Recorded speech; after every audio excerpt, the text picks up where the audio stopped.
말씀은 마가복음 15장 42절에서 47절 말씀을 가지고 꿈을 이루기 위해서는 이와 같은 제목으로 잠시 은혜를 받도록 하겠습니다. 이제 예수님께서 먼저 시간에 운명하시는 장면이 이렇게 기록이 됐고, 그걸 보고 백부장이 참 진실된 신앙 고백을 베드로와 같이 이렇게 하게 됩니다. 이런 진실된 신앙 고백한 분들이 몇 분들이 있습니다. 성경에 보면 나오는데 베드로도 그렇지만 또 여러 명이 또 이렇게 신앙 고백을 하게 되는데, 그 중에 하나가 또 이 백부장입니다. 먼저 그 전까지는 주님을 향해서 조수와 조롱을 하던 자들이 주님이 돌아가시는 그 장면을 목격한 다음에 그들이 급격히 생각이 바뀌어서 이제 예수님을 주님으로 영접해서 이 백부장은 후에 참 순교자가 돼서 이렇게 죽게 되는 것을 이렇게 보게 됩니다.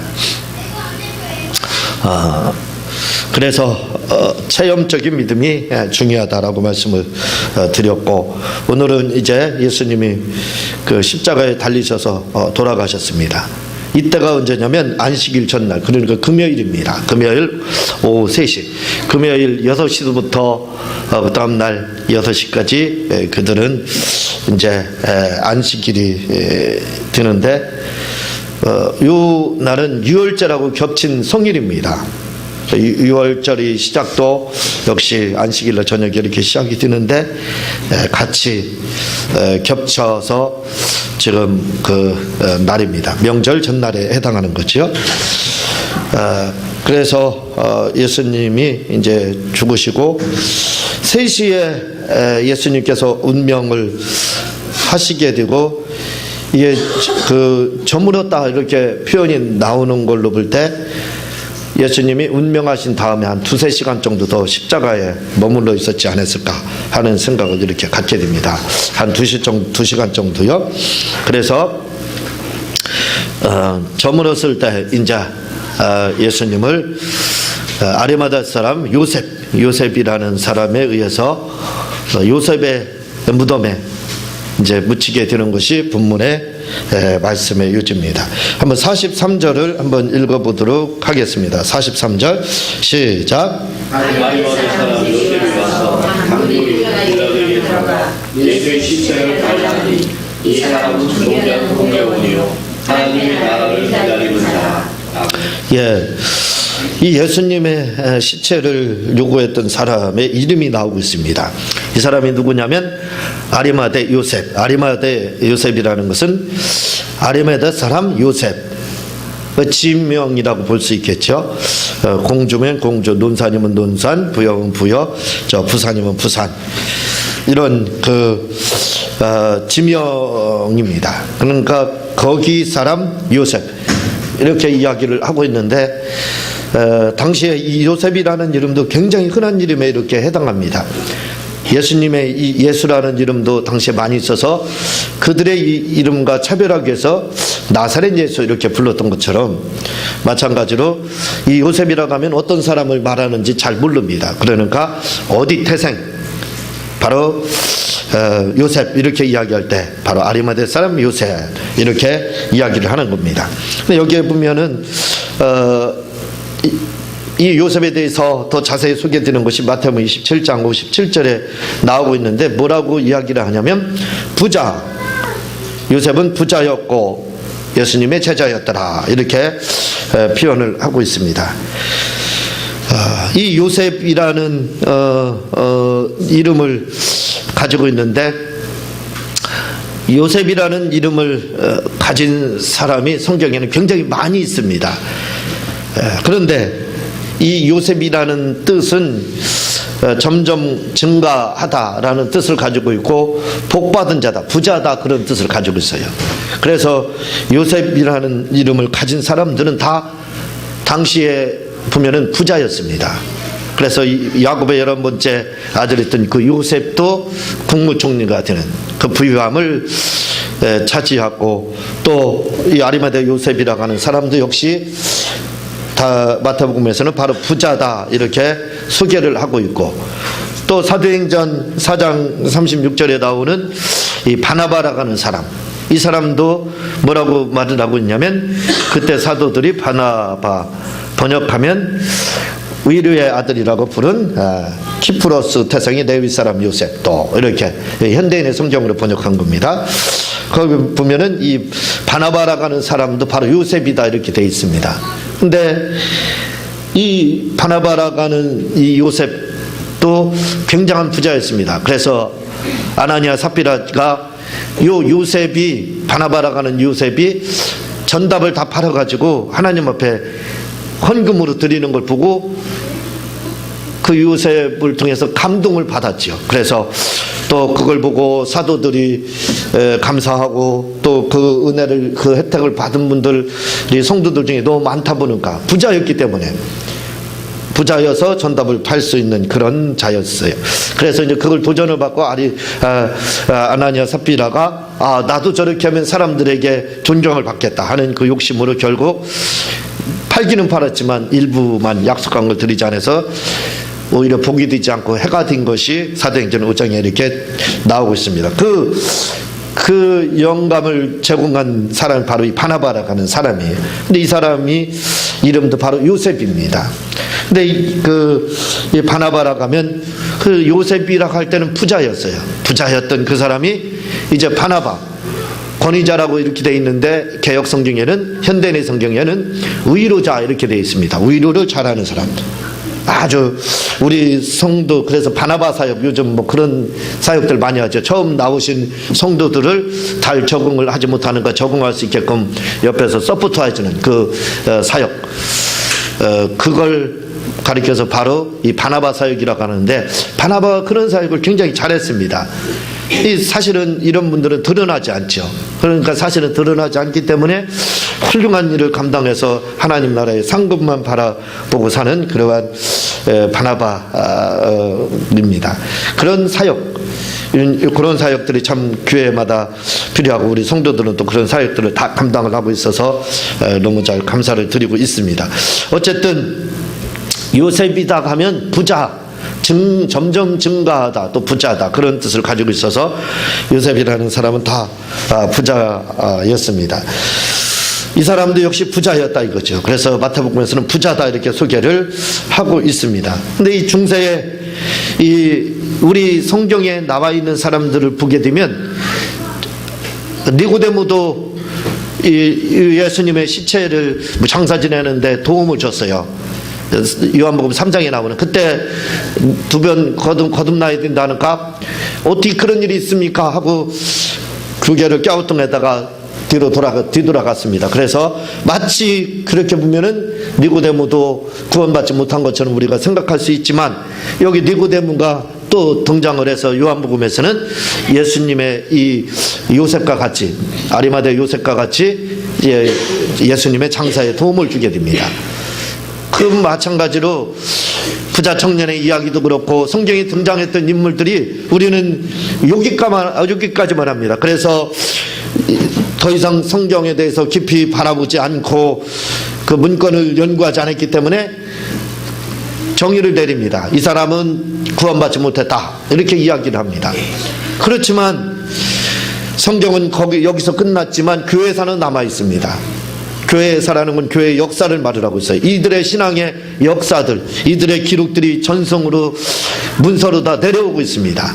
그런데 성경에서 당시에 니고데모도 그렇고, 부자 청년도 그렇고, 오늘 백부장, 먼저 시간에 봤던 백부장도 그렇고, 이런 분들도 다 예수님을 부인한 거, 거기서 끝난 걸로 이렇게 생각하지만, 이들은 후에 거의 다 예수님을 주님으로 영접하고 제자가 되어서 결국 다 순교로 생을 맞이하는 것이 내려오고 있습니다.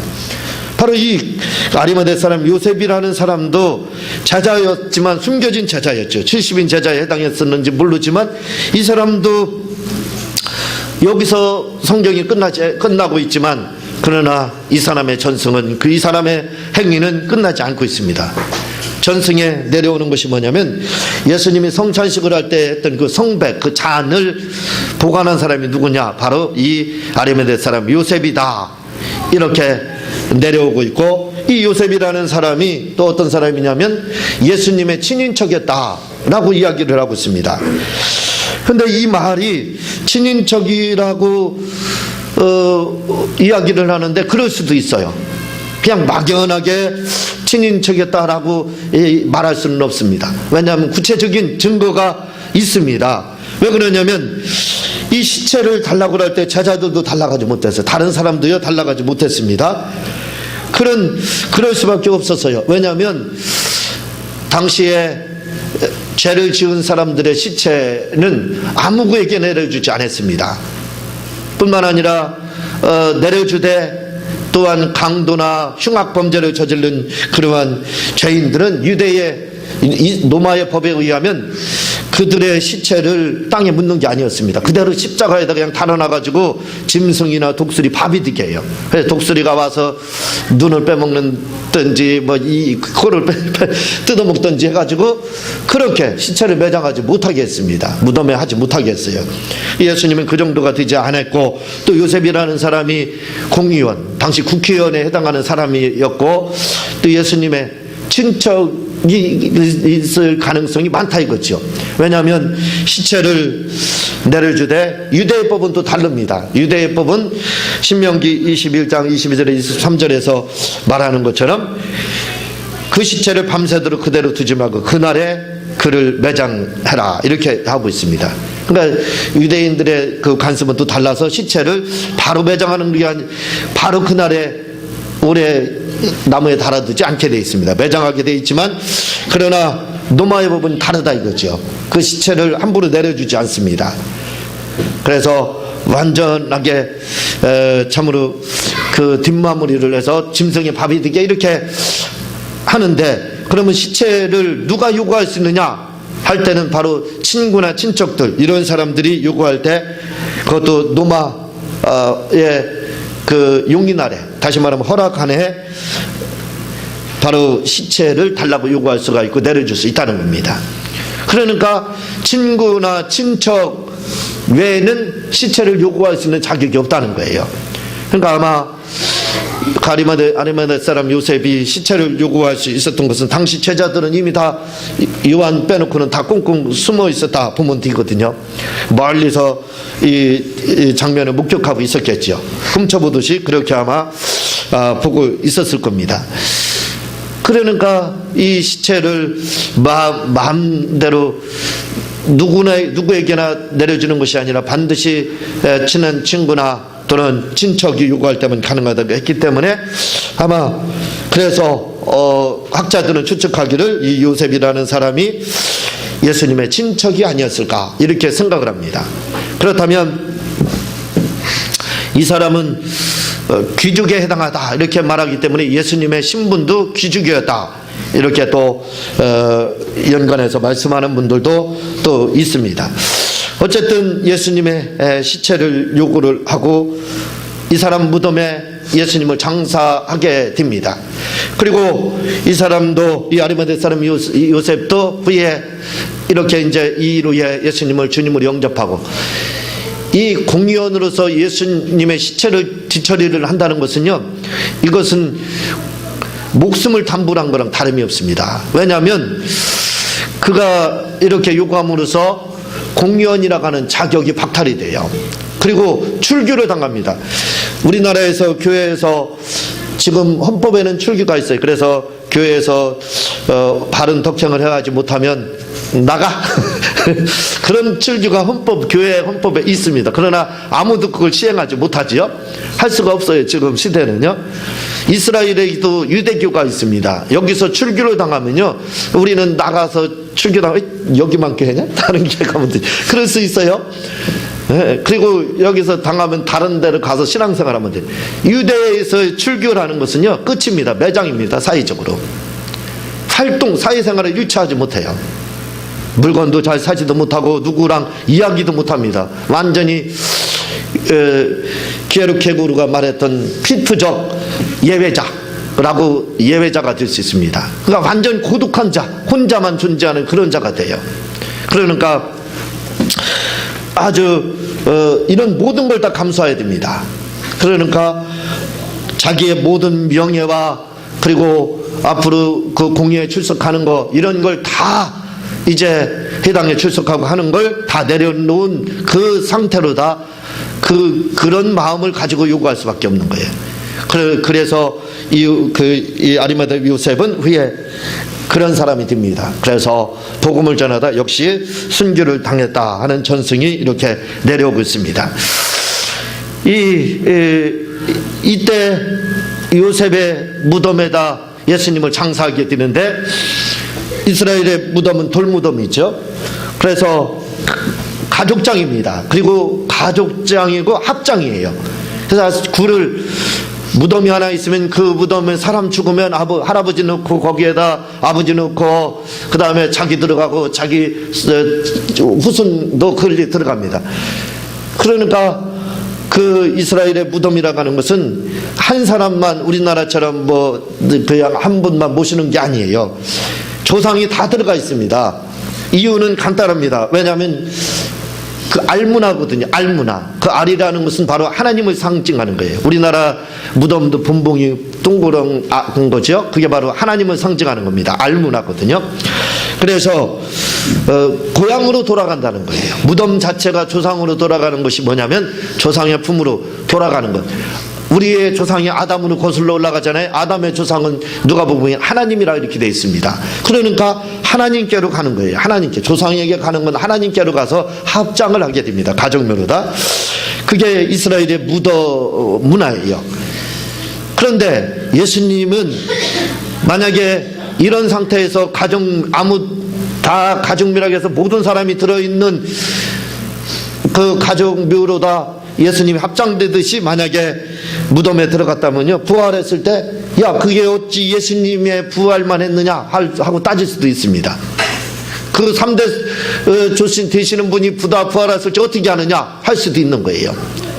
그러나 예수님의 무덤에 대해서 이사야 53장 9절에 보면 그는 강불에 행치 아니하였고 그 입에 괴사가 없었으나 그 무덤이 악인과 함께 되었으며 그 묘실이 부자와 함께 되었도다. 부자의 무덤으로 들어가게 됐다 이렇게 말합니다.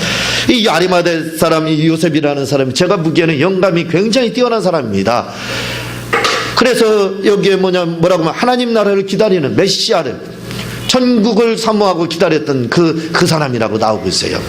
그래서 그랬는지 시몬이라는 사람이 누가복음에 나온 것처럼 아마 그 정도 영원히 어린 예수에 대해서 알아봤던 것처럼 이 아리마대 사람이 요셉이라는 사람도 영감이 보통 뛰어난 사람이 아닌 것 같아요. 왜냐하면 이 사람은 가족이기 때문에 죽으면 고향으로 가야 됩니다. 아리마대에 가서 자기 조상 아버지 무덤으로 들어가야 정상이에요. 그러니까 자기가 묻히려고 새 무덤을 판 건 아니에요. 왜? 조상의 품으로 들어가는 것이 당시의 문화였기 때문에. 그런데 새 무덤을 파고 기다리고 있었습니다. 마치 누구를 기다리는 것처럼요, 그 당시에 수많은 사람들이 메시아를, 그리스도를 기다렸던 것처럼 바로 이 사람도 메시아를 기다리고 있었던 거예요. 그러니까 그래서 무덤을 파놨어요. 파놓고 이사야 53장 9절의 말씀을 그대로 믿은 겁니다. 자기 무덤이 바로 메시아를 묻을 무덤이다 라고 생각하고 기다렸던 거예요. 그래서 새 무덤을 그렇게 만들어 놓고 내가 왔을 때 바로 그대로 담대히 나아가서 아무도 시체를 요구하지 못할 때 그 시신을 요구해서 결국 장사를 지내게 된 겁니다.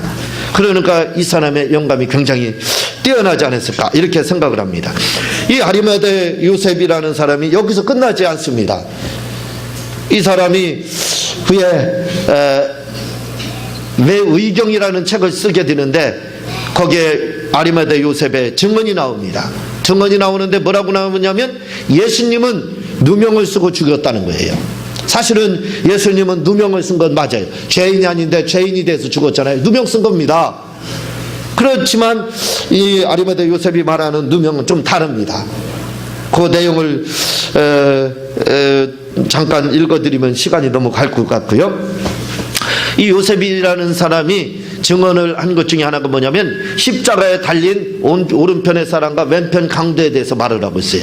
왼편 강도는 아주 흉악무도한 죄인입니다. 아주 파렴치하고 흉악무도한 그런 죄인이에요. 뭐 생각할 수 없는 죄인입니다. 아주 지금으로 말하면 연쇄 살인범에 해당하는 그런 사람이에요. 그런 사람에 해당하고 오른편에 있는 그 사람은 도둑질은 했지만 이 사람은 뭐냐면 바로 홍길동가, 우리나라 같으면 홍길동가 같은 사람이었어요.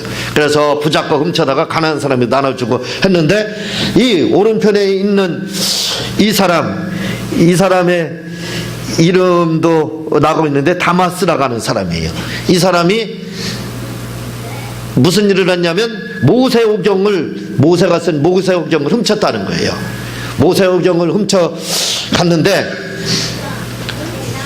그 당시에 대제사장이 가룟 유다를 불러가지고 뭐라고 말하냐면 누가 모세오경을 훔쳐갔는데 요걸 예수님이 훔쳐갔다 하고 누명을 세워라. 그렇게 증언만 하면 된다.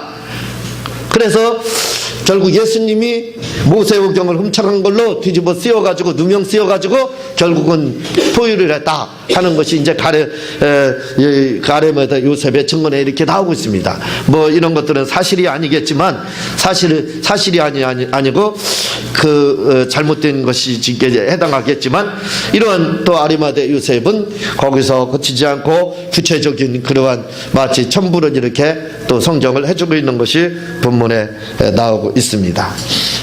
어떻게 옛날 얘기 잘 들었습니까? 다른 분들은 옛날 얘기를 안 해줘요. 그냥 나가죠. 자세하게 그 전승과 이 사람에 대해서 나왔으니까 자세히 알아야죠. 그러니까 여러분들이 들으면 유익합니다. 그냥 성경을 보는 것이 아니라 배경을 알고 보면 참 다르죠. 자, 그렇다면 오늘의 말씀의 제목이 꿈을 이루기 위해서는이에요. 여기에 보게 되면 아리마대 요셉이라는 사람을 향해서 뭐라고 말을 하냐면 하나님의 나라를 기다리는 자라 이렇게 말을 하고 있습니다. 하나님의 나라를 기다리는 자, 메시아 천국을 기다리는 자, 이런 자. 그러니까 이 요셉이라는 사람에게는 뭐가 있었냐면 꿈이 있는 사람이었습니다. 그냥 이 요셉이라는 사람이 그래 꿈이 많은가 봐요. 그렇죠? 다 요셉하면 꿈의 사람들 이렇게. 그래서 왜 그것이 성취돼서 야곱의 12 아들 중에 하나가 또 부자가 됐잖아요. 바나바도 역시 요셉이었을 때 부자가 됐고, 그러니까 결국은 꿈이 이루어진 사람들이 바로 이 요셉이다라고 볼 수가 있는데, 이 사람이 하나님의 나라를 기다리는 그 꿈을 가지고 있던 사람입니다. 그래서 꿈을 이루기 위해서는 요셉도 꿈을 이루었지요. 결국은 이 메시아를 맞이하지 않습니까? 예수님을 자기 무덤에 꿈을 이루었다 이거죠. 오늘 우리에게도 바로 이러한 꿈이 있다 이거죠. 그렇다면 그 꿈을 이루기 위해서 우리는 어떻게 해야 되느냐 이거예요. 여기에 보게 되면 요셉에 대해서 뭐라고 말하냐면 당돌하다라고 나오고 있습니다. 당돌한 사람이다 나오고 있거든요. 이 당돌하다 이렇게 이야기하는가, 예의 범절도 없는 사람, 매너 없는 사람, 그런 생각을 여러분들이 가질 수 있겠지만 이 말을 원어에서는 뭐라고 필요하고 있느냐, 뭐라고 이야기를 하고 있냐면 바로 용기 있는 사람이 이렇게 말을 하고 있습니다. 근데 이 용기라는 말을 제가 이름의 해석에 대한 책을 썼잖아요. 용기라는 뜻은 바로 믿음입니다. 믿음을 상징해요. 그래서 조용기 목사님도 용기잖아요. 용기 있어요. 그 믿음의 사람입니다. 그분도 믿음의 사도라고 이렇게 할 수가 있죠. 그러니까 이 요셉이라는 사람도 어떤 사람이 당돌하다, 버릇없다 그런 뜻이 아니에요. 아주 믿음 있는 사람, 용기 있는 사람이라 이렇게 이야기를 하고 있습니다. 그래서 우리가 꿈을 이루기 위해서 필요한 것이 뭐냐, 믿음입니다. 말씀을 그대로 믿고 하나님을 바라보는 그 믿음, 그리고 그 믿음, 바로 용기 있는 그런 믿음, 이런 믿음이 오늘 우리에게 반드시 있어야 됩니다. 그 믿음 있는 사람이 결국은 꿈을 이루게 돼요. 요셉이라고 하는 사람이 이렇게 예수님의 시체를 요구하고 후에 출교당하고 공의에서 쫓겨나고 국회의원 배지 내려놓게 되고, 그리고 해당에서 쫓겨나고 후에 핍박당하다 결국 예수 전하다 순교하는 그런 사람, 이렇게 하기 위해서는 바로 성경은 뭐라고 말을 하고 있냐면 이 사람이 바로 용기 있는 사람이었다라고 말을 하고, 다시 말하면 믿음이 있는 사람이었다는 거예요. 믿음이 있으니까 바로 하나님의 나라를 기다릴 수 있었던 겁니다. 그래서 여러분들 사람마다 꿈이 없는 사람이 없어요. 다 꿈이 있습니다. 그런데 꿈을 이루기 위해서 필요한 것이 바로 뭐가 필요하느냐 하면 바로 믿음이 있어야 된다는 거예요. 믿음이 필요하다 이겁니다. 그리고 이 요셉에 대해서 뭐라고 이야기하냐면 이 사람은 존귀한 공의원이요, 존귀한 자다 이렇게 말을 하고 있는데, 이 존귀한이라는 말을 현대인의 성경에서는 뭐라고 번역을 했냐면 덕망이 있는 자다 이렇게 말을 하고 있습니다. 덕망이 있는 자다 이렇게 하는데, 그걸 사전적으로 표현을 하면 덕행을 많이 하는 사람, 그러니까 착하고 훌륭한 선한 일을 많이 한 사람 이렇게 이야기를 하고 있습니다. 그래서 꿈을 이루기 위해서는 우리가 독한 것은 있어야 됩니다. 믿음이 바로 그 독한 것이 될 수 있어요. 그러나 악해서는 안 된다 이거죠. 악이는 데서는 안 된다 이거죠. 우리가 덕행을 행하는 자, 그러한 선인이 돼서 선인이 될 때 바로 우리의 꿈이 이루어질 수 있게 되는 겁니다. 그리고 이 사람은 말씀을 드렸듯이 하나님의 나라를 기다리는 자, 어떤 자, 바로 꿈이 있는 자다 이거죠. 꿈꾸는 자, 꿈 있는 자, 그렇게 말을 하고 있습니다. 야곱의 11번째 아들이었던 요셉을 향해서 사람들은 뭐라고 말을 하냐면 꿈꾸는 자가 오고 있다, 꿈 있는 자가 오고 있다. 그래서 우리가 바르면 그 꿈이 어떻게 되나 한번 보자, 꿈이 이루어지는지 안 이루어지는지 한번 보자 이렇게 했습니다. 결국은 꿈이 이루어졌다 이거죠. 잠언서 29장 18절에 보면은 뭐라고 이야기를 하고 있냐면 묵시가 없으면 백성이 방자해 행하거니와 율법을 지키는 자는 복이 있느니라 이렇게 말을 하고 있습니다. 묵시가 없으면, 이 묵시라고 하니까 이 말이 무슨 말인지 모르죠. 묵시가 바로 꿈이라고 되어 있습니다. 원어에서는 묵시가 없는 사람, 꿈이 없는 사람은 뭐라고요? 방자히 행한다 이렇게 되어 있는데 원어에서는 망한다라고 되어 있습니다. 그래서 꿈이 없는 사람은, 비전이 없는 사람은, 뭔가 바라는 것이 없는 사람은 결국은 망하게 된다 이렇게 이야기를 하고 있습니다. 우리도 믿는 사람들인 우리도 사실은 꿈을 가져야 돼요. 꿈이 있어야 돼요. 그래서 꿈을 꾸는 자가 되어야 되는 겁니다. 좀 나는 어떤 자가 되어야 되겠다. 그러나 믿지 않는 자들과 우리의 꿈은 달라야 됩니다. 믿지 않는 사람들의 꿈은 다 자기 가족, 그것도요, 부모 생각하는 사람도 많기는 많지만요, 부모보다는 자기, 그리고 자기 자식, 이렇게. 부모는 뒷전입니다. 그보다 자기 자식, 자기 남편, 아내, 여기입니다. 여기 보통 사람. 우리 믿는 자들은 안 그래요. 우리 믿는 자들의 꿈은 그렇지 않습니다. 그러나 믿지 않는 자들의 꿈을 들어보면요, 자기 직계 가족을 떠나지 못합니다. 그 안에서 내 새끼 어떻게, 내 자식 어떻게, 내가 돈 있으면 어떻게 해가지고 다른 사람이 일이나 실컷 시켜먹고 부자가 돼서 다른 그런 생각만 한다 이거죠. 그게 믿지 않는 사람들의 꿈입니다.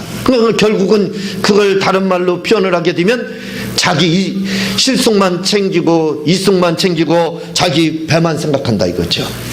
그게 보통 사람들의, 우리로서는, 우리 믿는 여러분들은 상상이 안 가죠. 그것이요, 이 말이 상상이 안 됩니다. 그러나 믿지 않는 사람들은 한번 들어보세요. 그들의 비전, 꿈을 들어보세요. 왜 그렇게 꿈을 꾸고 있느냐, 그걸 바라고 있느냐 하면 이유는 간단해요. 그겁니다. 집 필요하죠. 그런데 그게 답니다. 자동차, 그게 필요하죠. 그게 답니다. 하나님 나라를 향해서, 이웃을 향해서 내가 어떻게 하겠습니다. 나에게 천조가 오면 900조는 내가 하나님 나라를 위해서 쓰겠습니다. 그게 아니에요. 그리고 나머지 한 10조 정도는 내가 쓰겠습니다. 그런 생각을 갖는 게 아닙니다. 믿지 않는 사람들은 다 그런 건 아니겠지만 그런 생각을 갖지 않아요. 다 자기와 연관해서 자기 배만 생각해서 이렇게 이야기를 합니다. 그러나 우리 믿는 자들의 꿈은 어디에 있느냐 이거예요. 우리가 꿈을 갖는 이유가 어디에 있느냐 이거.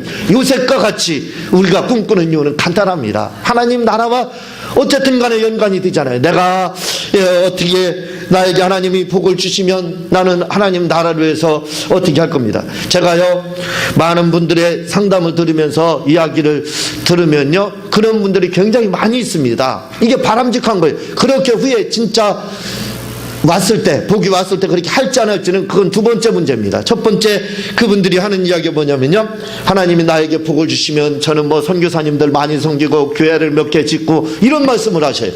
그게 참 바람직한 겁니다. 그런 생각을 가지고 실제로 돈이 오면 이제 어떻게 할지는 그건 몰라요. 그건 두 번째 문제입니다. 그러나 우리 믿는 자들의 생각은 다르다 이거죠. 나를 위해서, 나만을 위해서가 아니라 이거죠. 바로 하나님 나라를 향해서 그 꿈이 바로 이루어진다 이거죠. 그런 꿈을 꿔야 된다는 겁니다. 그러나 우리는 믿지 않는 사람들은 바로 그런 꿈을 꾸지 않을 때가 얼마나 많은지 몰라요. 제가 이번에 TV 설교를 이제 하게 됐잖아요. 완전하게 된 겁니다. 조금 시기가 방송국 사정으로 인해서 늦춰지게 됐지만요.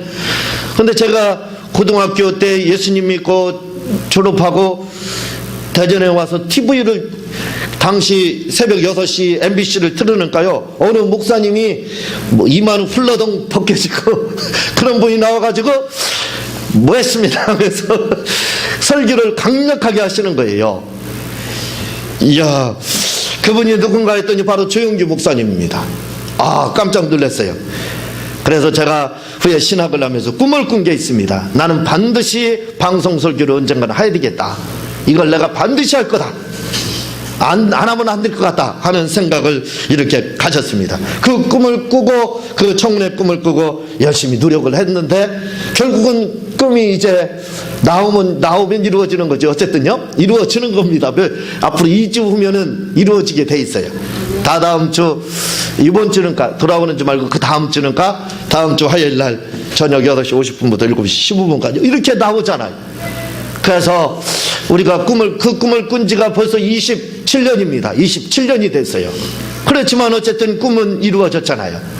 제가 말씀을 드렸지만 책을 쓰기로 결정한 건 21살 때예요. 21살 때 책을 쓰기로 결정했는데 결국은 만 40이 조금 넘어서, 만으로 하면 40대에 해당하겠죠. 우리나라 나이로는 41인가 2살에 이렇게 썼으니까요. 결국은 쓰게 됐습니다. 결국 꿈이 이루어졌다 이거죠. 그러니까 하나님 나라를 향해서 우리가 꿈을 꾸게 되면 그 꿈은 반드시 이루어지게 돼 있습니다. 그래서 우리가 꿈을 이루기 위해서는 먼저 중요한 것이 꿈을 꿔야 됩니다. 그렇죠. 그래서 그 다음에 용기가 있어야 됩니다. 그 다음에 그 꿈을 이루기 위해서 악한 자가 돼서 악한 방법으로 그 꿈을 이루어서는 안 돼요. 남에게 감동을 주는 바로 덕행을 행함으로, 선을 행함으로써 그 꿈을 이루어야 됩니다. 그런데 이 꿈을 이루기 위해서는 가장 중요한 게 한 가지가 남아있어요. 조영기 목사님은 4차원의 영성에서 뭐라고 이야기를 하느냐면 생각과 말과 믿음과 꿈, 이것만 있으면 된다고 그랬어요. 꿈 있어야 됩니다. 믿음 있어야 됩니다. 말도 중요해요. 그렇지만 저는 이 두 가지를, 생각과 말을 한마디로 묻고 싶습니다. 그보다 좀 더 깊은 걸 이야기를 하고 싶어요. 4차원의 영성이다 이렇게 말을 하는데 이걸 3차원의 영성이라고 해야 될지 5차원의 영성이라고 이야기해야 될지는 그건 모르겠어요. 어쨌든 조 목사님이 말씀하신 4차원의 영성보다는 하나 깊어요. 그게 뭐냐면 바로 묵상입니다. 묵상이라는 것은 바로 지혜를 말하고 있어요. 그래서 제가 후에 이제는 기도응답 전문학교 세미나도 했었죠. 물질론 세미나도 했습니다. 이제 제가 뭔가를 세미나를 후에 해야 되겠다 할 때 생각나는 것이 뭐냐면 탈무드 세미나를 좀 해야 되겠다. 왜냐하면 우리가 실패하고 어려움을 겪는 이유가 뭐냐면 지혜가 부족하기 때문에 그렇습니다. 그래서 이 지혜를 가르치기 위해서 탈무드 1, 2 두 권을 썼잖아요. 지금도 또 보충해서 계속 쓰고 있습니다. 쓸 탈무드는 끊임없죠. 이스라엘의 탈무드는 무궁무진하다고 하잖아요. 끝이 없다고 하잖아요. 그래서 언제까지 얼마나 더 쓰게 될지는 모르지만 어쨌든 더 보충해서 쓰게 될 겁니다. 왜냐하면 제가 어려움을 겪고 기도응답 받지 못하고 했던 이유를 보면은요, 그것은 거의 다 지혜가 없어서 내가 문제를 일으켜놓고 그 문제 하나님 앞에 떠넘기는 겁니다. 하나님, 내가 말씀 부렸으니까 하나님에게. 이거 철없는 애들이요, 청소년들이 비행을 저질러 놓고 그 다음에 해결은 누가 해줘요? 경찰서 가면 부모가 다 해주는 거예요. 마치 그런 거랑 똑같아요. 우리가 기도를 왜 하느냐? 비행 청소년처럼 하고 있습니다. 지금 그렇잖아요. 우리가 나쁜 일 다 벌려놓고 그 다음에 뒤처리 누구한테요? 하나님께 해달라. 그겁니다. 그리고 또 그 잠잠하다가 또 문제가 생겨요. 왜 문제가 생기냐? 비행을 또 저지른 거예요. 그러다가 또 하나님께만. 이건 뭐냐면 경찰서만 부모님 왔다 갔다 하는 거랑 똑같은 거예요. 그게 우리의 지금 현실의 기도다 이거죠. 이게 바로 우리의 지금의 신앙생활입니다. 우리가 문제를 야기시켜 놓고 해결은 하나님께 해결해 달라 한다 이거죠. 왜 이런 문제가 발생하느냐? 바로 그것은 탈무드가 없어서 그래요. 지혜가 부족하기 때문에 그렇습니다. 근데 이 지혜는 어디서 온다고요? 바로 묵상에서 오는 겁니다. 묵상할 때 지혜가 오는 거예요. 그래서 나는 3차원의 영성이 5차원의 영성이라고 할까? 이걸 말해야 되겠다. 그건 뭐냐면 바로 꿈이 있어야 되고 용기, 믿음이 있어야 됩니다. 믿음이 있어야 되고 꿈을 이루기 위해서는 용기가 있어야 되고 용기만 있으면 무식하기만 해서 용감하면 어떻게 해요? 서울 가야 되는데 부산으로 가기만 하면 어떡합니까? 더 멀어지죠. 꿈 가요. 그러니까 그 부산으로 가지 않고 서울에 가기 위해서는 지혜가 있어야 돼. 그 지혜는 바로 묵상을 통해서 나오거든요. 하나님의 말씀을 묵상하고 자기 자신을 묵상하고 사업을 묵상하고 이런저런 묵상을 통해서 지혜가 나오는 거예요. 그래서 지혜라고 말하고 싶지만 묵상이라고 말을 하는 겁니다. 묵상이 더 정확한 거예요. 그래서 묵상을 하면은 반드시 방법이 나오게 돼요. 지혜가 나온다 이거죠. 그러면 꿈은 이루어지게 돼 있습니다. 그래서 저는 4차원의 영성도 중요하지만 이걸 3차원의 영성이라고 할까 5차원의 영성이라고 할까 고민이 돼요. 어쨌든 후에는 이걸 책으로 한번 어쩌면 나올지도 모르겠습니다. 이런 꿈이 있어야 됩니다. 반드시. 그 다음에 믿음이 있고 그 다음에 우리가 필요한 것이 뭐라고요? 바로 묵상이 있어야 됩니다. 이번에 사실은 우리가 굉장히 어려운 시기, 어려움은 저는요 앞길이 캄캄하면 딱 막히면 저는 예전에는 아이고 죽었다 어떡해야 되나 절망을 합니다. 그렇죠? 그래서 한때 제가 그랬죠. 니체를 빌려가지고 하나님이 어디 계셔 그렇게 했었다고 먼저 제 설교했었잖아요. 그럴 수가 있는 거예요. 좌절 너무 막 어렵고 그러면 그런 막 다운이 될 수가 있습니다. 근데 지금은 그렇지가 않아요. 저는 어려움이 오면 바로 하나님의 음성으로 받아들여요. 이건 하나님의 음성이다. 뭐라고요? 점프하라는, 도약하라는 음성이다. 이렇게 받아들여요. 이번에 사실은 이 방송설교 계약을 하는 과정에서 굉장히 어려웠습니다. 왜냐하면 하나님께서 오랫동안 물질의 풍성함을 주셨지만 단돈 20만 원도 안 됐어요. 돈이 없었습니다. 굉장히 어려운 상태에서 왜냐하면 이번에 프로모션을 했는데 제대로 CBS는 이 방송을 잘 못해주더라고요. 그래서 실패했습니다. 실패하다 보니까 어떻게 돼요? 책을 팔아야 돈줄이 생기는데 돈줄이 딱 막힌 거예요. 돈줄이 막히다 보니까 어떻게 해요? 굉장히 어려운 고비를 이번 달에 통과를 했습니다. 그러니까 이런 어려움이 오면 사람들은 좌절하고 절망하고 끝이다 라고 생각하겠죠.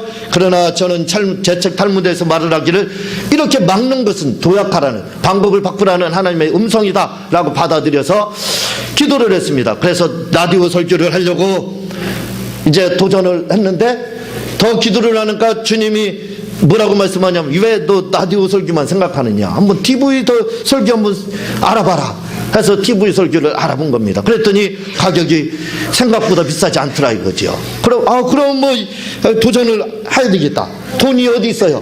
그렇지만 방법을 묵상하면 찾으면 얼마든지 나올 수 있는 겁니다. 그래서 결국은 가장 어렵지만 그걸 뛰어넘은 거예요. 뛰어넘어서 새로운 도전을 이렇게 방법을 바꿔서 새롭게 도전을 하는 겁니다. 그러니까 이런 것들이 어디에서 나오냐? 꿈도 있습니다. 정은의 꿈도 아직도 있어요. 믿음도 있습니다. 알지요?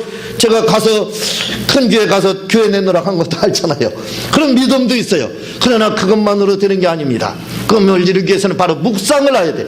지혜가 있어야 됩니다. 지혜가 있는 자는 절대로 묵상하는 자는 절대로 좌절하지 않습니다. 왜냐하면 하나님 앞에 그 방법을 찾거든요. 방법이 반드시 있다 이거죠. 그래서 그 꿈을 이루게 되는 겁니다. 그래서 꿈을 이루기 위해서는 필요한 것이 뭐라고요? 3차원의 영성이라고 해도 좋습니다. 5차원의 영성이라고 해도 좋아요. 꿈을 꾸세요. 마음껏 꾸세요. 어떤 꿈을 꿔도 괜찮습니다. 그리고 그거에 대한 도전할 믿음을 가지세요. 그리고 중요한 것은 있습니다. 그것은 바로 여러분들이 묵상을 해야 돼요. 묵상을 해서 방법을 찾아야 됩니다. 지혜를 찾아야 됩니다. 탈무드를 찾아야 돼요. 그러면 방법이 있습니다. 그러면 반드시 꿈을 이루게 되는 거예요. 아직 꿈이 이루어지지 않았지만 하기야 꿈을 이룰 사람은 단 한 명도 이루어졌다 하는 사람은 없을 거예요. 다 꿈을 이루는 가정에서 죽겠지만, 그러나 꿈을 향해서 우리는 끊임없이 도전을 이렇게 해서 하자 이거죠. 그래서 꿈을 이루는 우리 모두가 되시기를 주님의 이름으로 부탁을 드립니다. 이 시간 말씀을 생각하며 주여 삼창하고 통성으로 기도하는 시간 갖겠습니다.